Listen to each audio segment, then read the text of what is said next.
Tanaris was once a jungle and part of the vast territories of the Gurubashi Empire. The Faraki tribe of trolls, allied with the Gurubashi, established their capital city of Zul'Farrak in the jungles of Tanaris.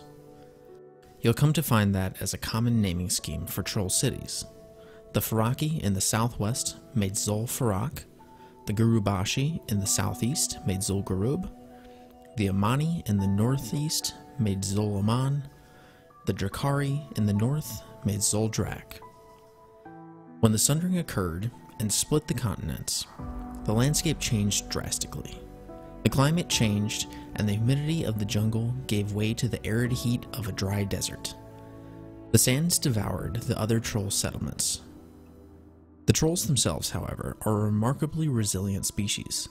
The Faraki adapted to a desert-dwelling lifestyle, unofficially being called the Sand Fury tribe.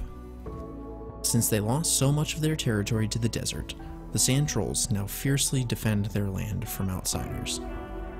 Long ago, the Faraki participated in the Troll Wars against the Karaji. Such grand battles earned them great honors, though it does not mean much anymore with their hostile territorial habits. With the harsh environment and reclusive lifestyle, it is difficult for the Faraki tribe to survive. In especially desperate times, they often resort to voodoo-based necromancy to assist in day-to-day life. Zul'Farrak is located in the northwestern corner of the deserts of Tanaris. The minimum level to enter is level 39. It is, however, advised for levels 44 through 54. Zul'Farrak contains 11 boss encounters and 3 rare spawns. The bosses are Thaka the Martyr, Antusul, who drops Lifeblood Amulet, Vice Grips, the Hand of Antusul, and Sangthraze the Deflector. Witch Doctor Zumra, who drops Jumanza Grips and Zumra's Vexing Cane, the Sand Fury Executioner, Nekrum Gut Chewer, Shadow Priest Ziziz, who drops Jinxed Hoodoo Skin, Jinxed Hoodoo Kilt, Diabolic Skiver, and Bad Mojo Mask. Sergeant Bly's Party,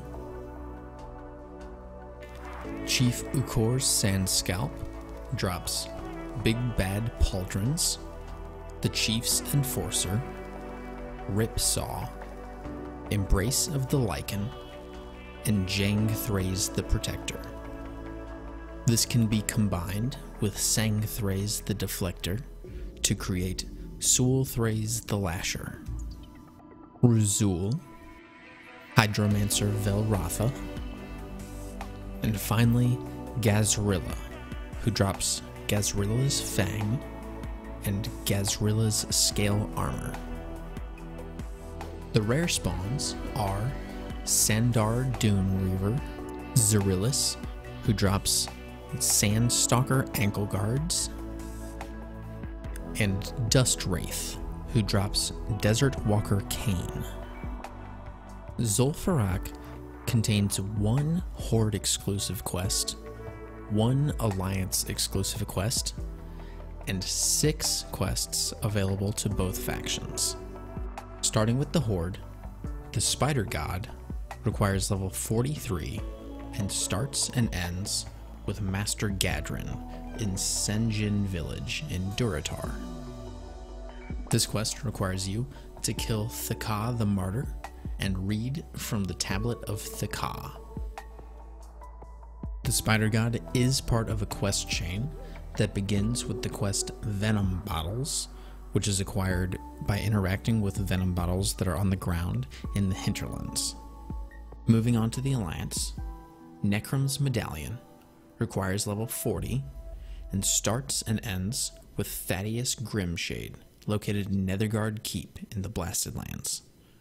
This quest requires you to loot Nekrum's Medallion from Nekrum Gut Chewer. Nekrum's Medallion is part of a quest chain that starts with the quest Witherbark Cages, which you get from Griffin Master Talon Axe in Airy Peak of the Hinterlands. Moving on to the neutral quests, Divino-matic Rod requires level 40 and starts and ends with Chief Engineer Bilgewizzle in Gahz'rilla of Tanaris. This quest requires you to loot the Divino-matic Rod from Sergeant Bly inside of the instance.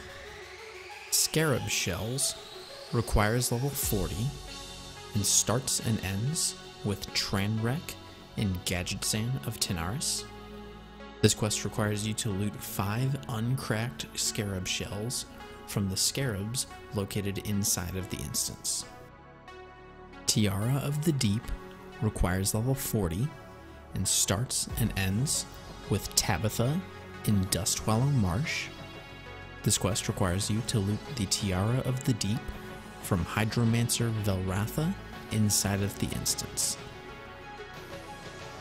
Troll Temper requires level 40 and starts and ends with Trenton Lighthammer in Gahz'rilla of Tanaris. This quest requires you to loot 20 Troll Tempers, which can be looted from any of the trolls inside of the instance, or the elite trolls directly outside of the instance. Gahz'rilla requires level 40 and starts and ends with Whizzle Brass Bolts in the Mirage Raceway of Thousand Needles. This quest requires you to loot Gahz'rilla's Electrified Scale from Gahz'rilla. Remember to summon this boss. Someone in your party will need to have the Mallet of Zul'Farrak. The Prophecy of Mosh'aru requires level 40 and starts and ends with Yakinya in Steamwheel Port of Tanaris. This quest requires you to loot the first Mosh'aru tablet from Thika the Martyr, and the second Mosh'aru tablet from Hydromancer Velratha. The Prophecy of Mosh'aru is part of a quest chain that starts with Screecher Spirits, which is attained from Yakinya in the Steamwheel Port of Tanaris. That's going to complete this look at the lore and quests available within Zul'Farrak. Again, another huge thank you to Minorou for allowing me to use his dungeon lore compendium, which I will have linked in the description below, where Minorou has taken the time to break his compendium up into 255 character paragraphs, which is the maximum allowed limit for classic World of Warcraft, which will make it the perfect thing to share with your party members as you venture through the dungeons. As always, links to the quest information will be in the description below. If you liked the video, please make sure to hit the like button and subscribe for my next video where I'll be covering Mardron. Until then, thank you very much for watching and have a great rest of your day.